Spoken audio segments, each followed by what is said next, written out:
कौन सा समाचार रहा सुर्खियों में, किस घटना को नहीं मिल पाया मीडिया में स्थान, कौन सी खबर सही जगह से चूकी, क्यों चली गई फ्रंट पेज की न्यूज भीतर के पन्नों पर, कौन से लेख का क्या है सार, क्या रहा हर दिन का खास, आप देखेंगे सलिल संदेश के साथ। अब प्रस्तुत है सोशल मीडिया के हर प्लेटफॉर्म पर मोदी का समाचार रोक।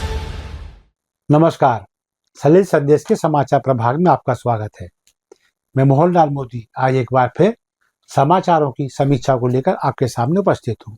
शुरुआत पत्रिका से करेंगे। पहला और तीसरा पेज विज्ञापन से युक्त है, लिहाजा जो शुरुआत है वो दूसरे पेज से कर रहे हैं।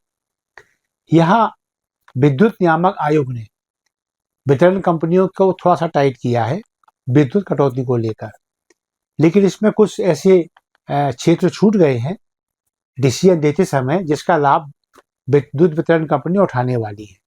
कारण स्पष्ट है कि पहली बात तो ये तय नहीं किया गया कि यदि विद्युत वितरण कंपनियों के अधिकारी ये तयशुदा नियमों का उल्लंघन करेंगे तो उनके खिलाफ क्या कार्रवाई की जाएगी, और जब तक ये तय नहीं होगा कि कार्रवाई होगी तब तक विद्युत वितरण कंपनियां, उनका जो जमीनी अमला है, जो मेंटेनेंस जिसके हिस्से में रहता है, वो तब तक बाज आने वाले नहीं है।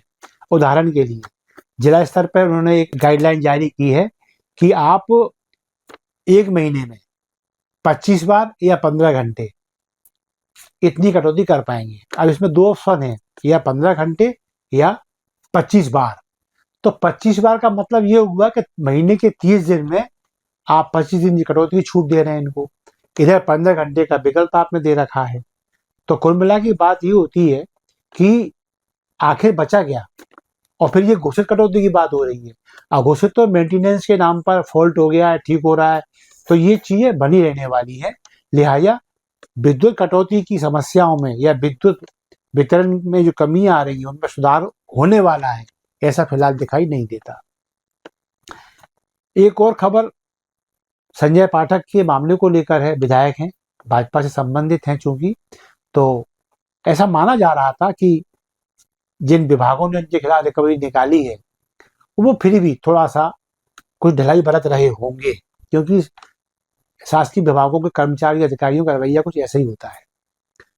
लेकिन जब जज साहब ने एक उनके केस से स्वयं को इसलिए अलग कर लिया कि संजय पाठक ने उनसे संपर्क साधने का प्रयास किया।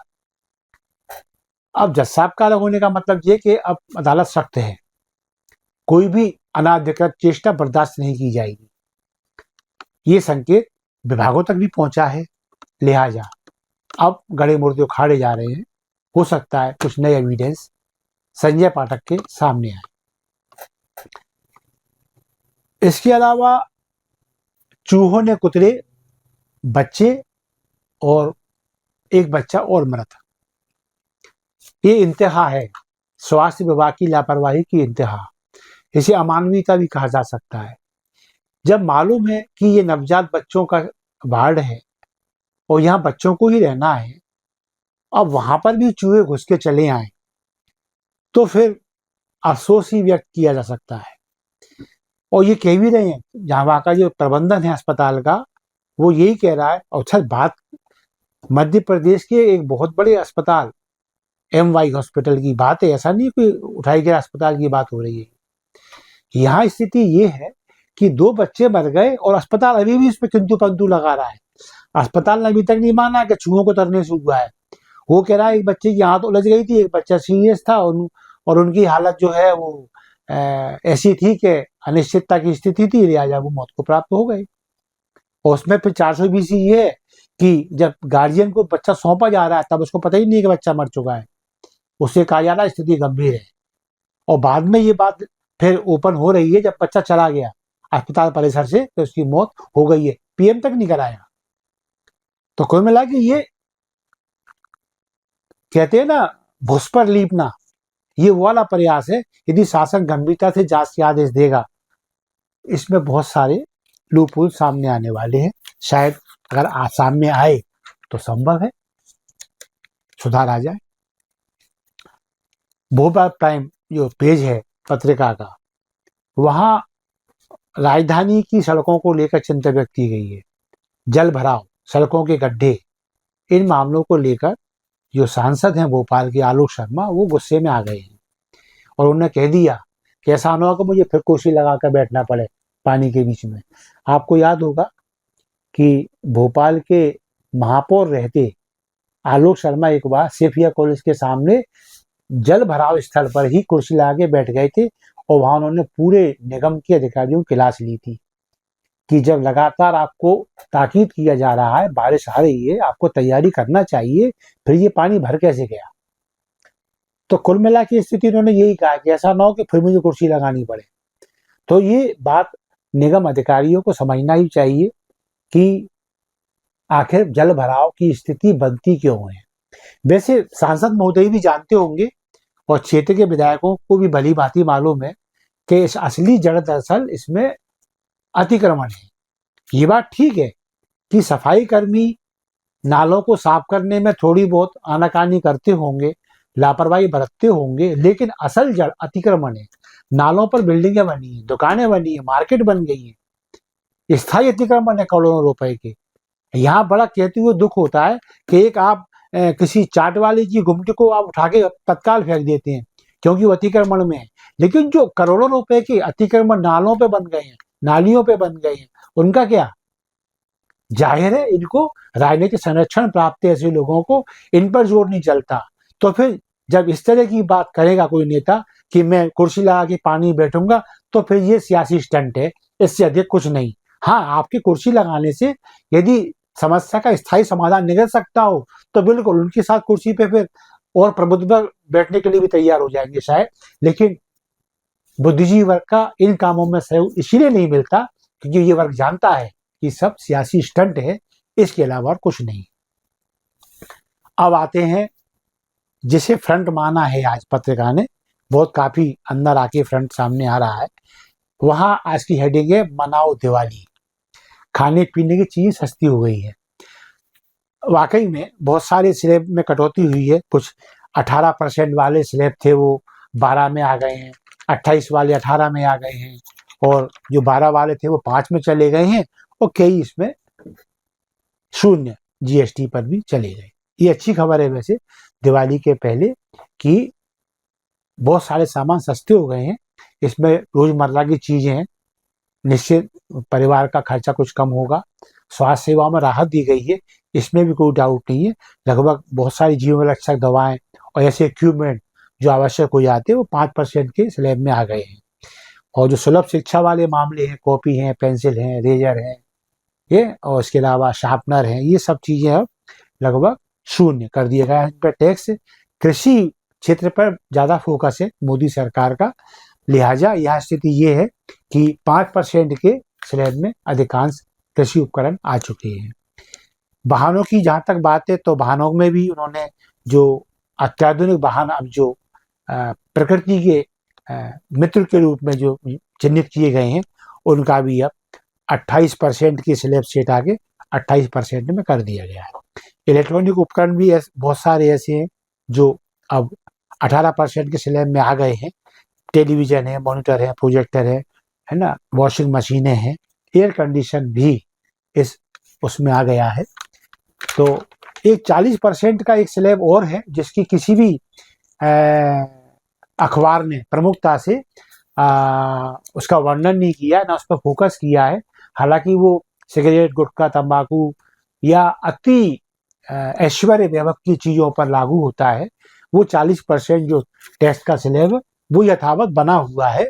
उम्मीद थी उस पर भी मीडिया फोकस करेगा, लेकिन ये बड़ी खास बात है आज की, किसी भी मीडिया ने उस पर फोकस नहीं किया है। फिर भी जो नई घोषणा है केंद्र सरकार की ओर से, ये एक आम परिवार को राहत देने वाली, इसमें कोई संशय नहीं है।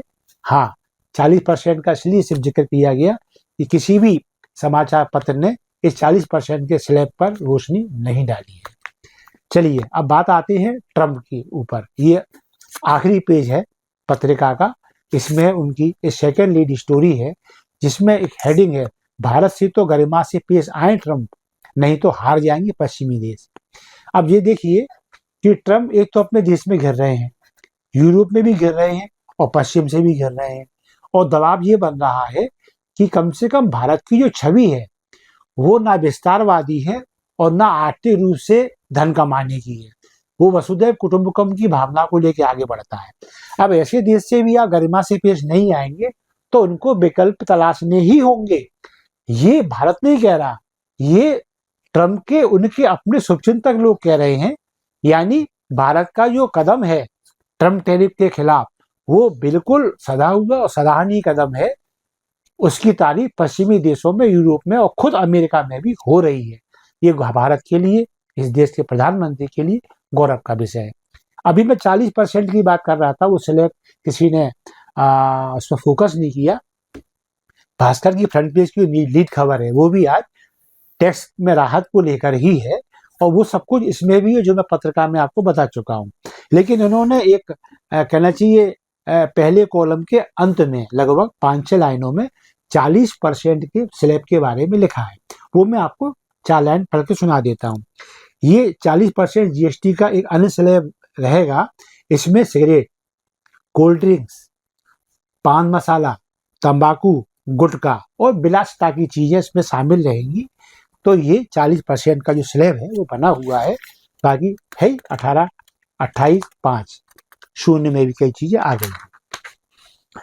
भोपाल का फ्रंट पेज कहा जाता है, दूसरा जो पृष्ठ है भास्कर का, उसमें एक पश्चिमी बाईपास का उल्लेख है। ये 5.5 किलोमीटर इसका जो रूट है वो जंगल से जाएगा, 3000 पेड़ कटेंगे। विकास की दृष्टि से अच्छी खबर है, लेकिन पर्यावरण की दृष्टि से खबर खराब है, अच्छी नहीं। जब भी कोई चीज, चाहे वो मेट्रो हो, चाहे वो बाईपास हो, या फिर 4 लेन का मसला हो, पेड़ों की बलि वसूली जाती है। तो इसमें प्रबुद्ध वर्ग का व्यक्ति होने के नाते मैं केवल इतना से ही कहूंगा कि या तो रूट ऐसे तलाशे जाएं जहां पेड़ों को बचाया जा सके। इसमें यदि थोड़ी बहुत लंबाई बढ़ती भी है बाईपास की तो वो बहुत ज्यादा कष्टकारी साबित नहीं होगी। लेकिन 3000 पेड़ काटने का मतलब होता है कि भोपाल को पर्यावरण प्रदूषित होने की ओर आगे बढ़ना। वैसे भी पेड़ बहुत तेजी से कम हो रहे हैं भोपाल में। एक समय ऐसा था कि जंगलों से आच्छादित था ये महानगर, लेकिन आज वो धीरे धीरे कंक्रीट के जंगल में तब्दील हो रहा है। मैं ये नहीं कहता कि बहुत बदहाल स्थिति है, भोपाल कई महानगरों से बेहतर स्थिति में है पर्यावरण के मामले में, लेकिन ये बना रहे, आगे तरक्की और करे। इसके लिए आवश्यक है कि पहले ये सुनिश्चित किया जाए इन 3000 पेड़ों का क्या होगा और इनकी क्षतिपूर्ति के लिए शासन का क्या मास्टर प्लान है। यदि ये सामने आए और उस पर ईमानदारी से अमल हो तब तो ठीक है, वरना फिर ये है कि हम धीरे धीरे विनाश की ओर बढ़ रहे हैं। हमें इस गति पर अंकुश लगाने की आवश्यकता है। भास्कर का ये सेकंड फ्रंट पेज कहा जाएगा। इसमें एक खबर है कि बाल कल्याण समिति ने एक 15 साल की बालिका को आरोपी पक्ष के रिश्तेदार के हवाले कर दिया। यानी उस बालिका से दुष्कर्म हुआ था और वो व्यक्ति जेल में था। अब सवाल था ये बच्ची किसे सौंपी जाए। तो बाल कल्याण समिति ने इस बच्ची को आरोपी के कुटुंबीजनों को सौंप दिया, क्योंकि इस मामले में जांच नहीं की गई। मालूम कब पड़ा, जब बच्ची को ये सुपुर्द कर चुके थे। तब तक क्या हुआ, जो दुष्कर्म करने वाला व्यक्ति था, जो आरोपी है दुष्कर्म का, वो जमानत पर बाहर आया और उसने एक बार फिर उस लड़की से दुष्कर्म कर दिया। अब स्थिति ये है कि जो CWC के सदस्य थे, जिनके द्वारा कहा जाता है इसमें मुख्य भूमिका निभाई गई थी, वो गिरफ्तार हैं और बाकी अन्य लोगों की तलाश है। इस तरह की जो गलतियां हैं, इन्हें ब्लेंडर मिस्टेक कह सकते हैं, ये कहीं ना कहीं शासकीय विभागों की कार्यप्रणाली पर क्वेश्चन मार्क लगाती हैं। ये जनहित में बने रहे, ऐसी अपेक्षा है, क्योंकि इस तरह की खबरों से बहुत अच्छा संकेत नहीं जाता। तो ये भास्कर का रहा। अंतिम पृष्ठ पर ऐसा कुछ उल्लेखनीय नहीं दिखा मुझे। दैनिक जागरण में भी आज जो फ्रंट की लीड है वो भी आज GST को लेकर ही है। खुशखबरी, दिवाली के पहले एक और दिवाली। अब आई बात मुख्यमंत्री डॉक्टर मोहन यादव की। जिन कलेक्टरों से जिले संभल नहीं रहे उनके बारे में हमें सोचना पड़ेगा। ये एक सख्त लहजे का प्रदर्शन है मुख्यमंत्री का, क्योंकि देखने में आ रहा है कहीं कानून व्यवस्था की स्थिति बिगड़ रही है, कहीं खाद नहीं मिल पा रहा लोगों को, कहीं जन सुनवाई में आवेदकों के साथ में अभद्र व्यवहार हो रहा है। ऐसी कई चीजें हैं। हालांकि इसमें खाद को ज्यादा इसमें हाईलाइट किया गया है, ये भी एक कारण है। बाकी जो अतिवृष्टि हुई, अतिवृष्टि में बहुत सारे किसान तबाह हो गए, और शहरी क्षेत्रों में जहाँ जल भराव की स्थिति बनी, वहां लोग गृहस्थियां उजड़ गई। लोगों का एक साल का गेहूं सड़ के फेंक गया, पलंगों में कीड़े पड़ गए, जो गद्दे थे उनमें मलमूत्र से युक्त गंदा पानी भर गया, निकलना असंभव था, फेंक देने पड़ गए। कुल मिला के एक एक परिवार लाखों चपेट में आ गया। और सरकार ने क्या दिया, शायद मेरे ख्याल से 5,000 रुपया पीड़ितों के खाते में, और 10-25 किलो वो गेहूं। शर्म आती है उसे गेहूं बोलने में। तो इन सब चीजों से मुख्यमंत्री आहत भी है, आक्रोशित भी है।